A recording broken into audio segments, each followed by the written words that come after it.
I'm Haley B. Miller, and this is Ohio Politics Explained, a podcast where you give us 15 minutes and we give you all the news you need to sound smart and impress your friends. Welcome to a special episode of Ohio Politics Explained. Earlier this year, Governor Mike DeWine surprised us all and went with an unexpected choice for Lieutenant Governor Jim Tressel. The former Ohio State football coach has been busy ever since, traveling the state and learning a whole new playing field. Tressel joined us today to talk about his job and what the future may hold for his political career. Well, welcome to OPE, Lieutenant Governor. Thanks for being here today. Thank you so much. It's always good to be with you. So I wanted to start off first. It looks like you had quite the day at the White House the other day celebrating the Buckeyes. How was that? You know, it was a great day. We first had an opportunity to meet with Secretary McMahon in the Department of Education.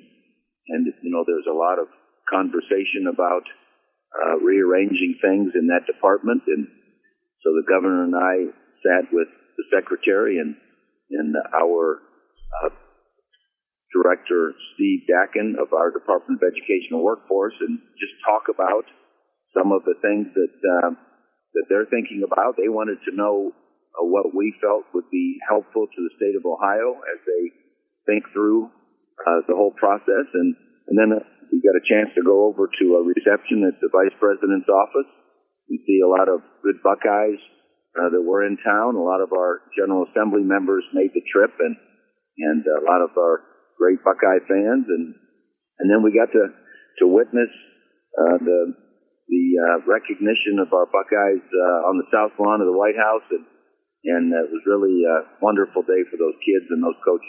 Yeah, for sure. Speaking of the Buckeyes, you know, you've been in this job for a couple months now, but to appease our listeners who are fans, I wanted to know, what do you feel like is the biggest similarity and difference between being in state government and coaching college football? You know, I think the similarities are that you're trying to make every decision on behalf of the good of the team so that everyone on the team can be successful and have a good experience and prepare themselves for the rest of their lives and try to win some games along the way. And then also, you know, it's fun to watch them grow.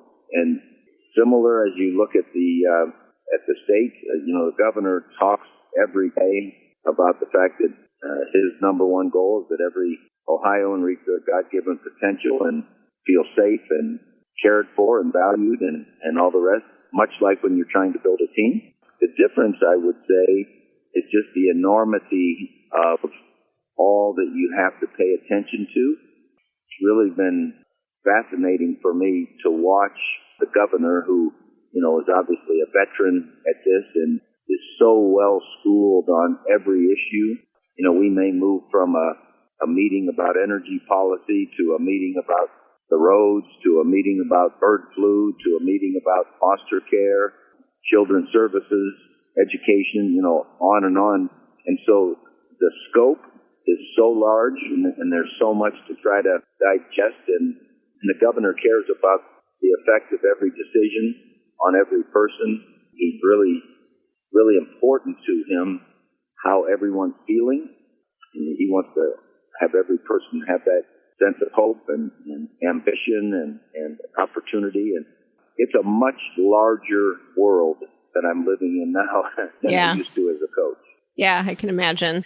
So, you know, I was thinking about your predecessor, John Husted. He spent a lot of time focusing on technology, economic development. And now that you've had a couple months to get your feet wet, have you thought about what stamp you want to put on the role of LG, or, you know, issues that you feel like you're uniquely qualified to tackle?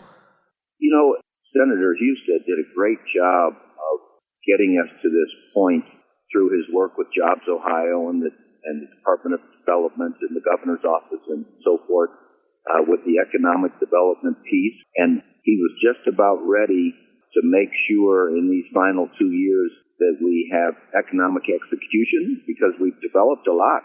We've brought to this state 60-some companies from, you know, the two coasts, and so many opportunities for wonderful employment things that people can have as an opportunity to take advantage of. And so I feel a sense of responsibility to carry what he and so many others and General Assembly and everyone else has put together and see if we can get a good plan put together for how we're going to make sure that we execute all this good fortune. And I think because education and training and workforce development and all those things are so tied in, us being able to execute from an economic standpoint there, that's the thing that really garners most of my thinking time, most of my trying to get a handle on all this good work. There's so many, in our Office of Workforce Transformation, there's over 150 different initiatives that have been put into place so that we can be ready to fill the great jobs that are already here, but also the ones that we're forecasting with all of these companies and their major announcements. And, as we were driving down, heading toward Southeast Ohio, leaving, heading out of Columbus, you see all those cranes and all that opportunity and all that building. And so, I feel a sense of, helping us make sure that we're ready for this good fortune that has come our way. You always talk about pendulum swing. And if you think of our 222-year history of the state, we've had moments where, as we were beginning, we were solely agricultural, and we continue to be very strong in that field. Then the pendulum swung to the manufacturing side of things. Then we lost some manufacturing. If you think about the steel industry and the rubber and the glass and so forth, we lost some of the big numbers there. But the pendulum has swung back where in this advanced manufacturing and in this highly technical fields and so forth, we have a wonderful opportunity. And so we're just trying to work every day to make sure we take advantage of that opportunity. Yeah. You mentioned that you were with Secretary McMahon and, obviously you come from a higher education background, spent a lot of time at Youngstown State. How do you respond to some of the concerns about Senate Bill 1 that are out there, that it will make campuses less welcoming, stifle free thought, make life harder for faculty? No, I think, and you started the question with Secretary McMahon, and so I think as the federal government is trying to assess how we can be more efficient and how we can be more effective, they're still in the planning stages of, how can the states have a little bit more input, and because every state is so different and every part of our state is so different. So I think some of that flexibility and good thought going forward is going to be healthy to help us be more efficient and effective. I think many of the programs you hear people talking about, I think will be unaffected. I think, so many of the things, the IDEA for the disabilities and a lot of the Perkins loans and opportunities for people to get further education and some of the school nutrition programs, those I think you're going to see there's going to be no difference.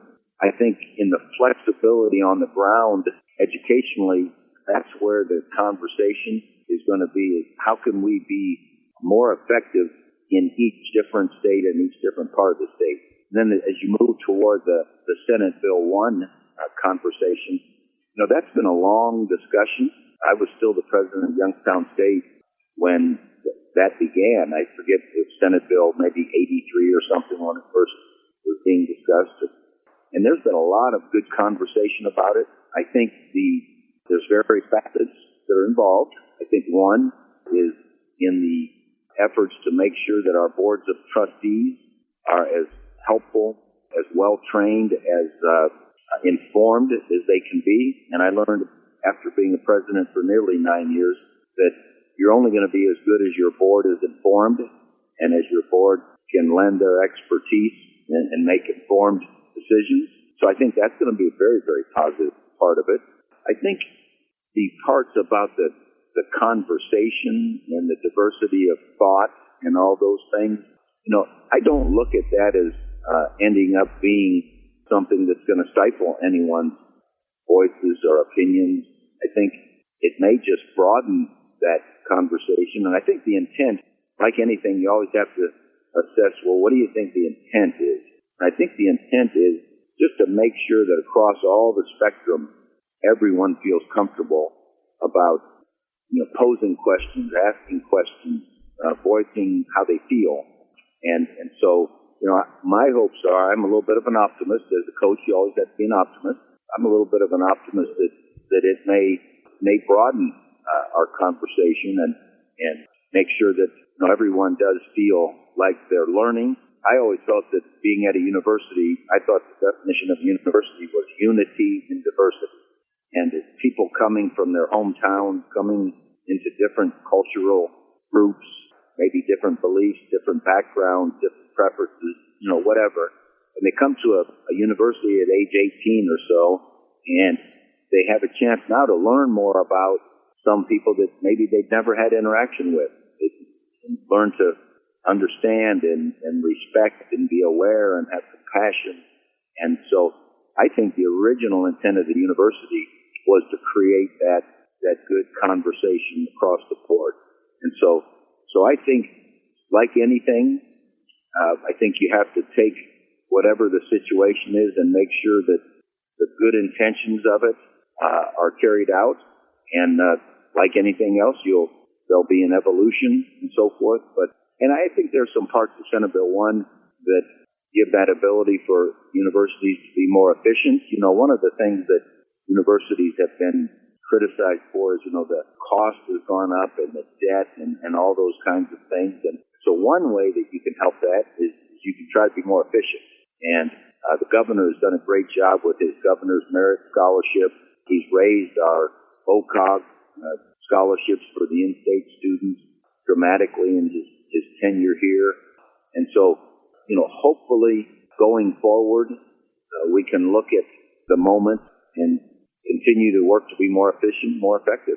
Yeah. Well, before I let you go, I'm going to ask you the question everyone else likes to ask you. There's obviously a lot of buzz about your potential political future, and I'm curious if you thought more at all about whether you'd pursue a run for governor in 2026 or maybe consider something else. It's interesting. I never thought I'd ever be in this arena, and quite honestly, I never thought I'd be a college president either. So you never know what you don't know. One of the things I've prided myself in, and one of the things that the governor encourages me to do, is to really stay focused on learning what this is all about before giving any opinion of how long I would like to be in this arena or anything. And so I've tried to approach this like I did coaching, which was, hey, I was worried about today's practice and this week's game, and I wasn't going to worry about were we going to be the Big Ten champions, or were we going to beat Michigan, or were we going to win the national championship, but focus on the task at hand. So to answer your question, I've really not given it any thought. I've been kind of drinking from a fire hose here, trying to learn everything that goes into this, because one of the things that the governor shared right at the outset was that, he feels fine, he's very healthy, he walks every morning at 5 o'clock in the morning, but if something happened to him, the breadth of my responsibility would grow dramatically. And so I've been working hard to try to learn as much as I can. In a lot of areas I've had less experience than trying to contribute where I've had more experience, like the education and workforce initiatives and so forth. So no, I've given it really zero thought. Fair enough. Well, thank you again for joining us today. We really appreciate it and hope you enjoy Southeast Ohio. Well, we certainly will. It's my pleasure. It's always good to get on with you and talk about the hard work that the people who are serving our state are doing. We've got a bunch of hard working people, beginning with the governor.